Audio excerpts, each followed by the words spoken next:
નમસ્કાર મિત્રો, આજે આપણે સરસ મજાની વાત લઈને આવી ગયા છીએ કે એક નિર્ણય આખું જીવન બદલી નાખ્યું.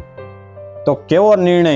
ધ્યાનથી આ વાતને સાંભળજો કે મિત્રો, જીવનમાં ઘણી વખત માત્ર એક જ નિર્ણય માણસનું આખું જીવન બદલી નાખે છે.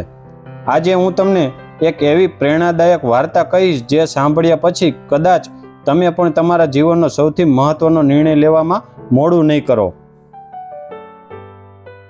તો ચાલો વાત ચાલુ કરીએ. એક નાનકડા ગામમાં આરવ નામનો એક યુવાન રહેતો હતો. તેનું કુટુંબ ખૂબ જ સામાન્ય હતું. પિતા મજૂરી કરતા અને માતા ઘરનું કામ સંભાળતી. પૈસાની તંગી હોવા છતાં માતા પિતા હંમેશા કહેતા, મહેનત કરનાર માણસ ક્યારેય હારતો નથી.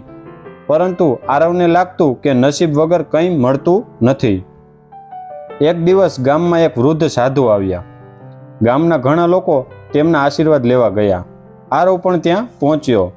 તેણે સાધુને પૂછ્યું, બાબા, હું ઘણો પ્રયત્ન કરું છું, છતાં સફળ કેમ થતો નથી? સાધુએ સ્મિત કરીને કહ્યું, બેટા, તારી સમસ્યા મહેનતની નથી, તારા નિર્ણયોની છે.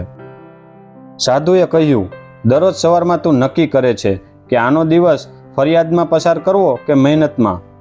તું નક્કી કરે છે કે સમય બગાડવો કે કંઈક નવું શીખવું. જીવન નાના નાના નિર્ણયોથી જ બને છે. આ શબ્દો આરવના મનમાં ઊંડા ઉતરી ગયા.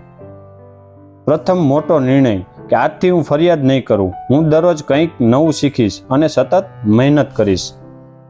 આરવ દરરોજ વહેલો ઉઠવા લાગ્યો. ગામની લાઇબ્રેરીમાં જઈને પુસ્તકો વાંચવા લાગ્યો. નવા લોકો પાસે શીખવા લાગ્યો. ખાલી સમય બગાડવાને બદલે પોતાને કુશળતા વધારવા લાગ્યો. શરૂઆતમાં લોકો તેની મજાક ઉડાવતા. 2 દિવસમાં પાછો પહેલા જેવો થઈ જશે.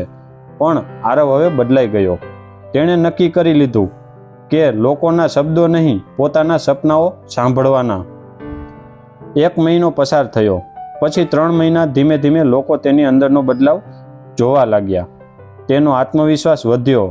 તેની બોલવાની રીત બદલાઈ. તેના વિચારો બદલાયા. એક દિવસ તેને એવી તક મળી જેની તેણે ક્યારેય કલ્પના પણ નહોતી કરી. શું માત્ર એક નિર્ણયથી ખરેખર તેનું જીવન બદલાઈ ગયું? તેની સંઘર્ષ, મહેનત અને સચ્ચાઈ ભર્યા સફરની આ પ્રેરણાદાયક વાર્તા આગળના ભાગમાં તો જોડાયેલા રહેજો, કારણ કે આ વાર્તા આપના જીવનને એક નવો દિશા આપવાની છે. એક નાનું યોગ્ય નિર્ણય તમારા જીવનને નવી ઊંચાઈએ લઈ જશે. તો મિત્રો, તમારે આ વાર્તા આખી સાંભળવી હોય તો અમારી ચેનલમાં જોડાયેલા રહેજો. અમે ભાગ 2 લઈને આવશું. તેમાં આ આખી વાર્તા આપણે પૂર્ણ કરશું કે આરવે શું કર્યું. તો આજે રજા લઈએ અને હવે મળીશું આપણે ભાગ 2માં. ધન્યવાદ. જય શ્રી કૃષ્ણ.